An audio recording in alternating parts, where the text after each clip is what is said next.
Hey folks, welcome to Brick City.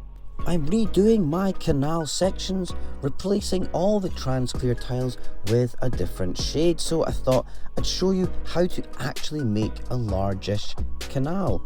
So this is a before. As you can see, there's OSB board underneath, and this is it afterwards. I'm going to show you how it's done and the mistakes I've made and the successes. The front section of my city rests on MDF board, which I've cut to create the canal, which is actually 16 studs wide and 5.5 bricks tall. It will connect to this existing bit with the bridge here. And everything I've done is modular and built deliberately so it can easily slide about and be transported to LEGO shows. Also means if you make a mistake, you can fix it without having to take apart huge chunks of a canal. It's quite big, again 16 studs wide though. I wanted to make it big enough for boats but not bigger than roads, so everything just works well in LEGO if you use 16s, 32s, 48s, those kind of ratios in city with base plates and roads. I've used blue base plates which I've cut to fit. I then line the base with black plates. The reason I've used black is because it gives a very nice deep blue watery colour. If you were doing a tropical lagoon or Amazon river, you'd maybe use like azure blue or regular blue and maybe just put sort of tan bits to represent the sands, but I'm making a Dutch city, so obviously in Northern Europe, so deep dark canals it is. I've started this new bit with water so you can see the hue and the deep colour it gives. I'm redoing a lot of the harbour too, and I can show you the problem with the tiles. This bit around the jetty, I used the classic LEGO bluey greeny trans clear tile. It's lovely. I always do a crisscross sort of check, so two tiles going one way, the next one's the opposite way, and I do that all over. It just looks way better to me than trying to line them all up in a linear way, and it never really matches.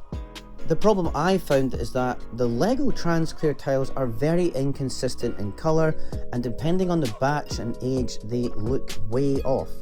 So I bought these ones from AliExpress which are really close to the LEGO colour, but then I got another batch of them in this slightly more blue coloration, and this is a huge noticeable difference.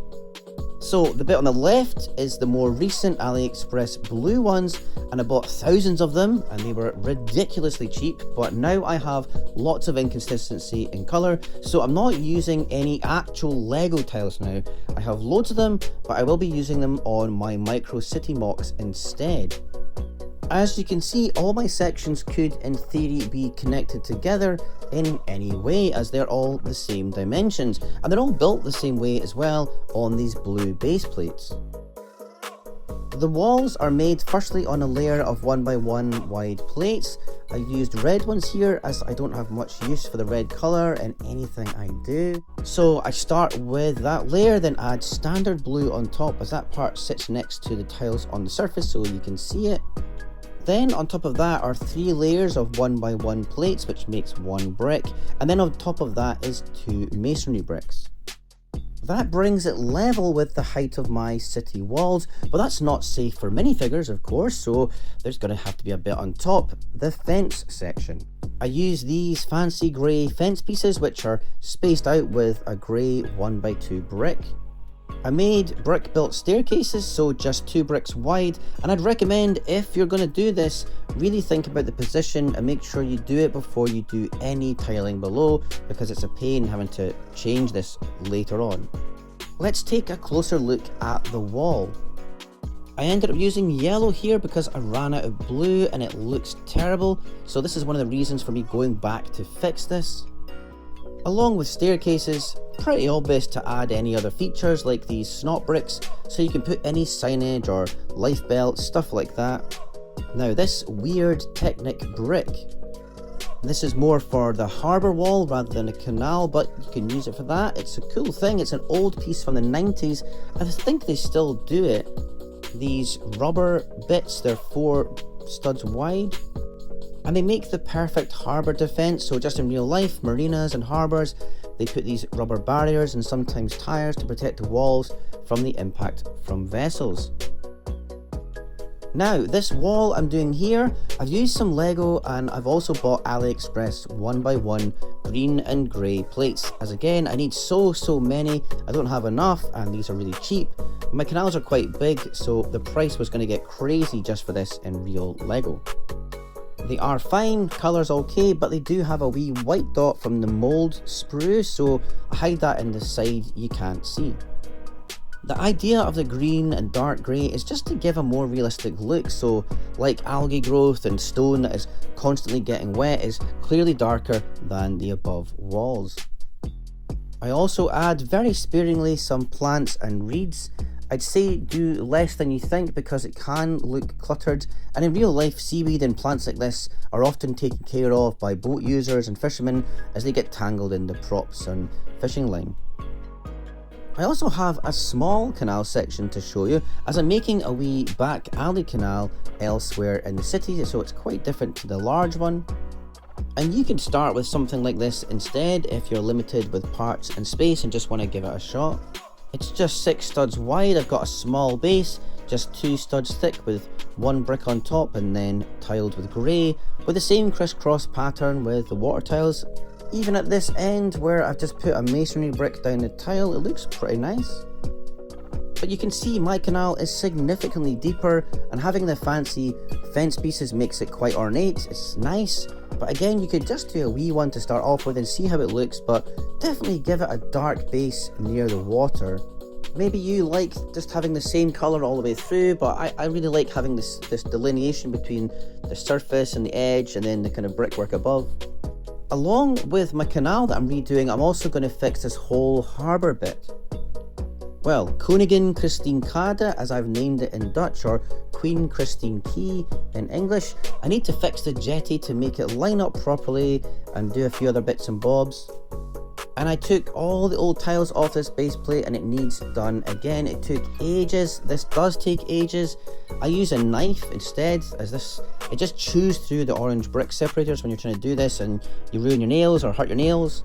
I took the yellow plates out and added grey instead, as again I'm actually still struggling for blue pieces. Let's add the jetty back once more and complete the tiling with a uniform colour of tile all the same. Voila! Let's show you. It all slides in place. And it's so nice to put this all back together. It looks so good. I'm so happy with having all the tiles the same colour. Everything looks great. My rebuilt jetty finally lines up with the side properly. And this canal flows out into the harbour. All the tiles are the same. Moved the ducks down here instead, and I added those fish printed tiles from a botanical set for this guy to try and catch. I think it looks way better now. And I'll put my dad back here, the diver, and this wee sailboat. The old Pan Am seaplane, let's put this back. The jetty lines up perfectly, and this wee bit can move for docking and passengers to get on board. Now this bit of the canal is all the darker tile, all the way up to the bridge, where we transition to the slightly lighter blue coloured ones. Personally, I think there's a lot to be said for adding a working waterway like this to a city. It's really nice not to have so many roads. Most cities are built either on a river or have a coastline or sea access, so it's very common to have either sea walls or waterways and canals.